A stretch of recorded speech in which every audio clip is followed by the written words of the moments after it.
મુખ્યમંત્રી શ્રી ભૂપેન્દ્રભાઈ પટેલના હસ્તે બોરસદમાં નવનિર્મિત વિશ્રામગૃહ અને નગરપાલિકા મુખ્ય દ્વારનું લોકાર્પણ કરાયું.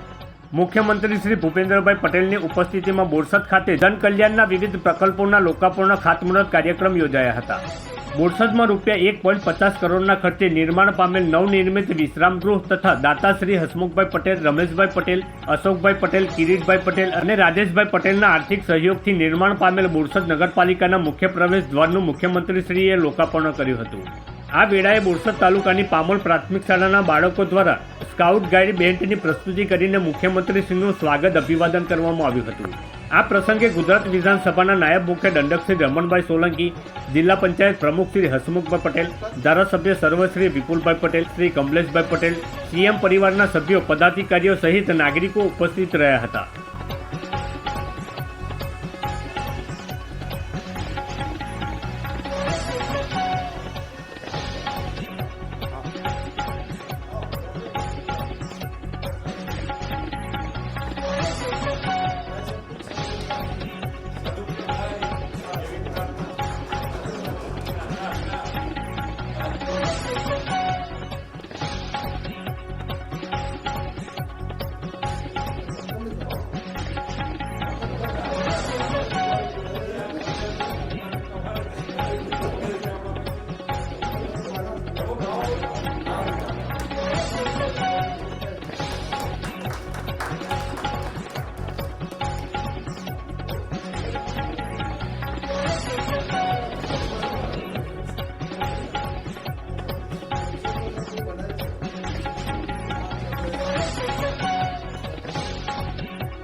श्री जगतभाई पटेल महामंत्री श्री आनंद विधानसभा અને આણંદ જિલ્લાના પ્રશાસન વતીથી વિધાનસભા અને આણંદ જિલ્લાના વિવિધ કામોના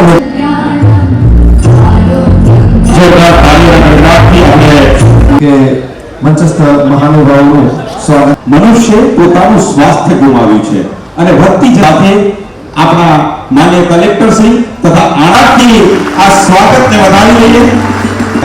એ પોષક તત્વોનો પાવર હાઉસ કહેવાય. કીટ પણ તેમને આપી છે તેની લાગણી આ ટોપલીઓમાં બાંધી અને આપણે અને ધારાસભ્ય શ્રી બોરસદ શ્રી હસમુખભાઈ કામોના લોકાર્પણ અને ખાતમુહૂર્તના આ કાર્યક્રમને આગળ વધારવા જોરદાર તાળીઓથી આપણે વધારવા ભૂગર્ભ ગટર યોજનાનું ₹22.70 કરોડ તારાપુર તાલુકાના ઉમરેઠ તાલુકાના એ લોકાર્પણ માન્ય મુખ્યમંત્રીશ્રીના વરદ હસ્તે થઈ રહ્યું છે. ખાતે નવા વિશ્રામ ગૃહ બાંધકામ મોટા બનાવવા ₹94 લાખના કામનું વરદ હસ્તે થઈ રહ્યું છે. જોરદાર તાળીઓ કરવામાં આવી છે. તો માન્ય મુખ્યમંત્રીશ્રીના વરદ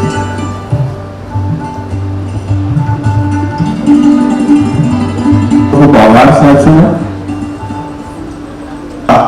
અમે સૌ આખું છીએ આપના શબ્દો. આટલા બધા કામો મને ધારાસભ્ય કહેતા હતા કે આ પહેલી વખત આટલા બધા કામો બોરસદમાં થઈ રહ્યા અને અહીંયા આજે તમે જે પ્રમાણે બધા અહીંયા આવ્યા છો, તમારે હજુય જેટલા કામ જોઈતા હોય એટલા અમારી કરવાની તૈયારી છે. તમે ધારાસભ્ય કલેક્ટરશ્રીની સાથે વાત અત્યારે થતી હતી તો સારસા ગ્રામ સંવાદના કાર્યક્રમમાં હું આવ્યો હતો ત્યારે ત્યાં આગળ રસ્તાની ફરિયાદ મળેલી મને અને એ રસ્તાનું વાસદ સારસાનો એક રોડ છે એનું 12 કરોડ રૂપિયાનું ખાતમુહૂર્ત આજે આપણે કરી રહ્યા છીએ. તમે જેટલા તમારી તૈયારી એટલી અમારી તૈયારી. તમારા ધારાસભ્યો એમાં તમારા રમણભાઈ બહુ ઉત્સુક છે અને મને એવું જાણવા મળ્યું છે કે રાત્રે 11 વાગ્યા સુધી કામ માટે જાગતા હોય છે, એટલે ગમે ત્યારે મળાય એવું બી છે તમારી